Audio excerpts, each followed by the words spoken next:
Exercast! Hello and welcome to Exercast, a podcast series to get you healthy and fit. Hi, I'm Bridget Wildschuetz, and today Exercast is a special edition on how to create an Exercast all of your own. There's two main objectives for today's Exercast. Number one, students will acquire knowledge of the requirements and necessary content for creating their own Exercast. The second objective is that students will obtain information regarding the evaluation and assessment of their Exercast project. Let's start with some project details. In this project, students will work with a partner to create an Exercast on a physical activity of their choice.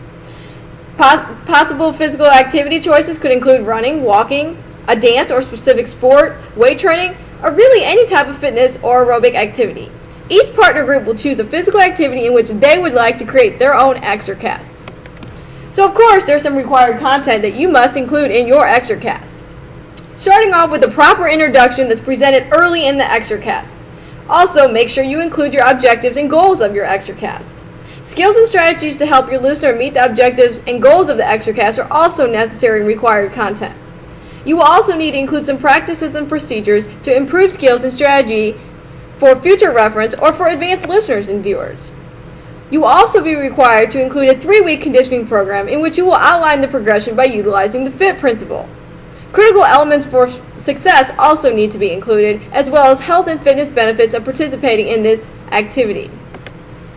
Continuing on with more required content, you will also need to have a complete explanation of health-related fitness components that this activity addresses. Don't forget about possible safety risks when participating in this activity, as well as focusing on those safety factors that can help prevent injuries. Make sure to include rules and procedures such as warming up, cooling down, and anything else that's necessary to ensure safe participation. You also need to have a list of necessary items such as equipment and footwear that are needed to reduce the risk of injury. That helps to follow up with your safety factors for preventing injury. Make sure you properly conclude and bring closure to your Exercast. Now, after you've got all that taken care of, you may be wondering, well, how will I be evaluated and assessed on this Exercast project? Well, great question. Students will be assessed on the content of the Exercast based on the Exercast content rubric. Students will receive an oral communication grade based on their oral presentation, which will actually include the sharing of their Exercast.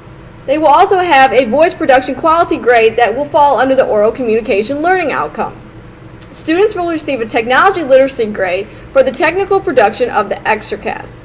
There will also be various additional grades that will be given throughout the project for various learning outcomes such as work ethic, collaboration, reading communication, and critical thinking. So if you have any more questions or you need more information, please go to the Exercast briefcase. There you will find more information related to this project and about creating your own Exercast. Thanks for joining me today for Exercast. I hope you tune in for the next Exercast featuring a beginner's guide to running a 5K race.